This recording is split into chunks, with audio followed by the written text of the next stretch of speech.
Hey dear friend, since last few days I am suffering from the hair loss.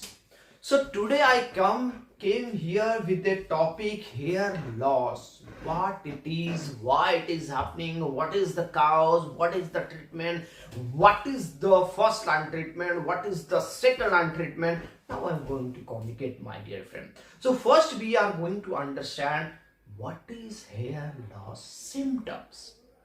So dear friend, the main symptoms of alopecia is losing more hair than the usual, but this can be harder to identify than you might think. So there are some clues that I am going to communicate. That is a widening part. If your part of your hair, you might start to notice your part getting wider, which can be a sign of thinning hair. Second, I am going to communicate, my dear friend, that is a receding hairlines. Similarly, if you notice that your hairline looking higher than the usual, then you may be a sign of thinning hair. Loose hair. Check your brush, check your comb after using it. Is it collecting more hair than the usual? If so, this may be a sign of hair loss. Bald patches. If these can range in size and can over the time, then it is called the hair loss. Clogged drains. If you might find that your sick or short drains are clogged with hair, then it is a sign of hair loss. My dear friend, if you feel a pain or itching,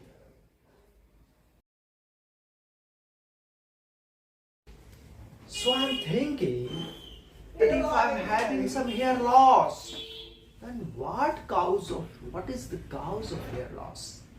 So there are several types of hair loss. Some are common, some are rarer, and each one of different underlying causes. So each with a different underlying causes you can understand. So depending on the time of hair loss, depending on the types of hair loss, it can be the result of genetically. It may be a result of internal causes. It may be a cause of external causes that you have to find. So here we are going to talk about the different types of hair loss. First, most important, androgenic alopecia. So what is androgenic alopecia, my dear friend? So it always refers to the hereditary hair loss, like male pattern baldness or female pattern baldness. But mostly it is happening with the male pattern. And it is also known as pattern alopecia because it can happen to both male and the female, but mostly for male. So my dear friend, it's also the most common cause of hair loss that is affecting 50% of the people. So hair loss related to the androgenic alopecia tends to happen gradually, while some people might experience hair loss at its early puberty age. Others might not notice symptoms until they are middle aged. There is a question for female pattern. So female pattern baldness often result in thinning all over the scalp and might look like widening or thinning around the part. So it typically occurs is over 65, but for some people and some female, it can begin early in the age. My dear friend, you may ask that male pattern baldness typically involve a progression of hair loss above the temples and thinning in crown of the head, creating M shape, this N shape. So now I am going to talk the different point. Then what it is? It is alopecia areata. Alopecia areata. So alopecia areata is an autoimmune condition that causes your immune system to attack hair follicles. This is a very dangerous thing.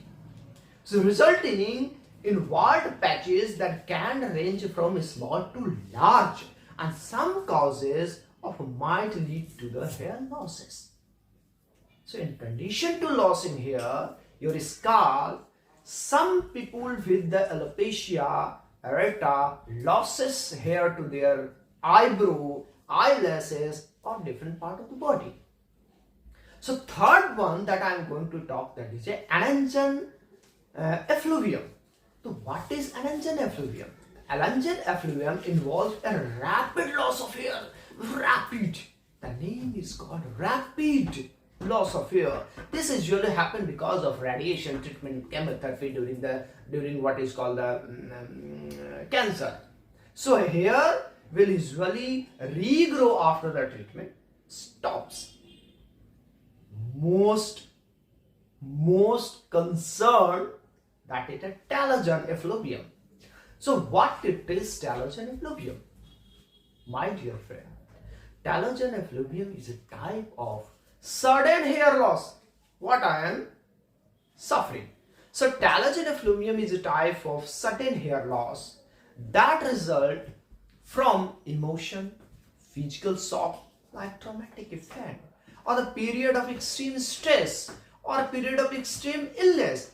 I am suffering this hair loss or telogen effluvium because of I was suffering from the dengue and I was admitted in the hospital. So that's the reason the telogen effluvium occurs with me, and I'm taking the treatment.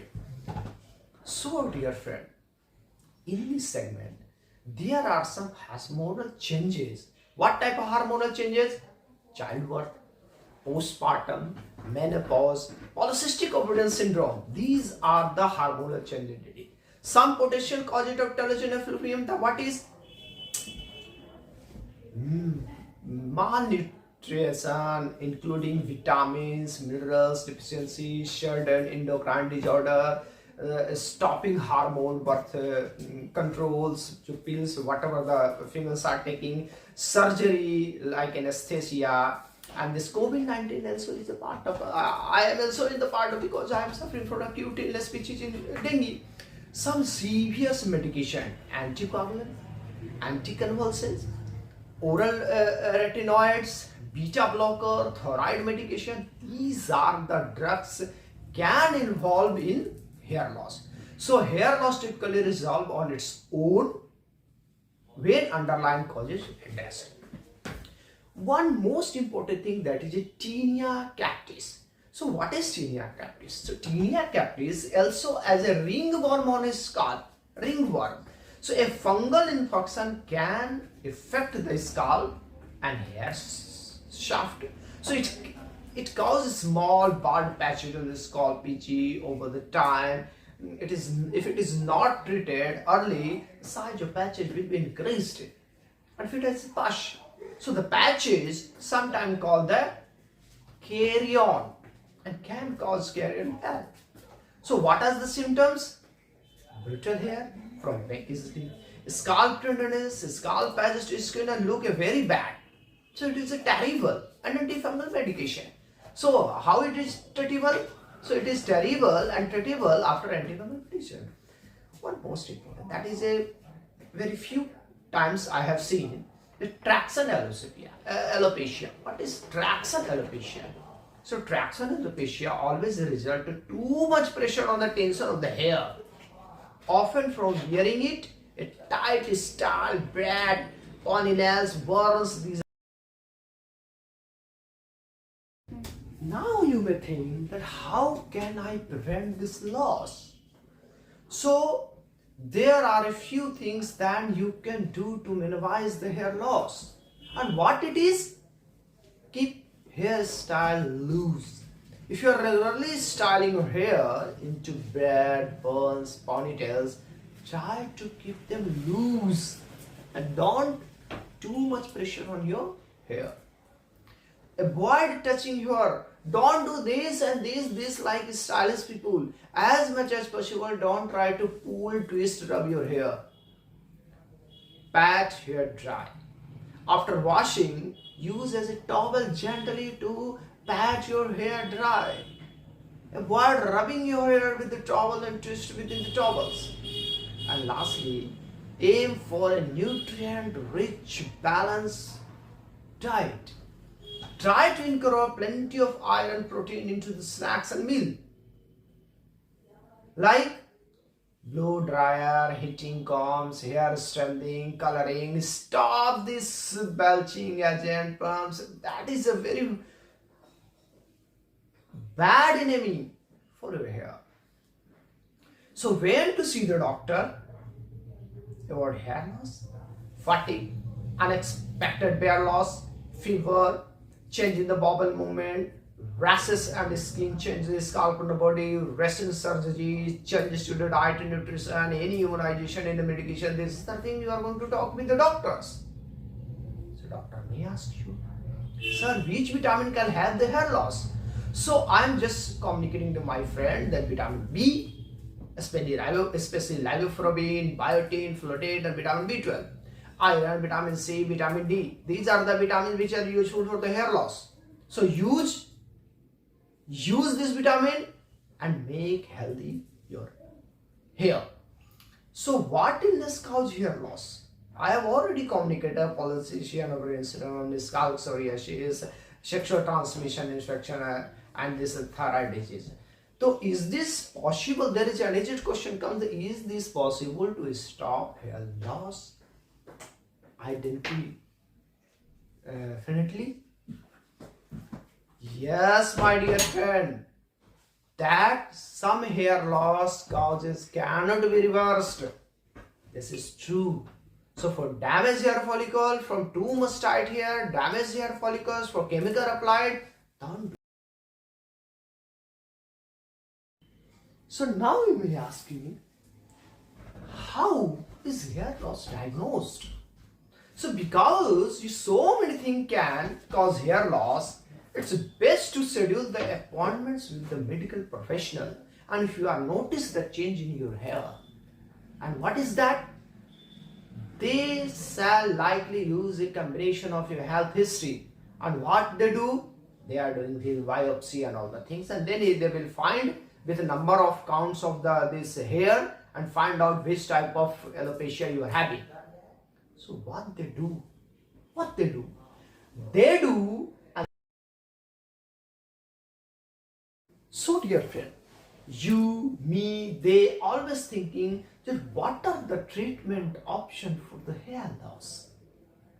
So there are a range of treatment option of the hair loss, but the best option for you will depend upon finding causes of your hair loss. So typically the most common type of hair loss are treated with a topical or oral medication, which will likely be the first cause of the treatment. Some over to the counter drugs generally consist a topical creams, gel, solution, foam, what you apply on the scalp.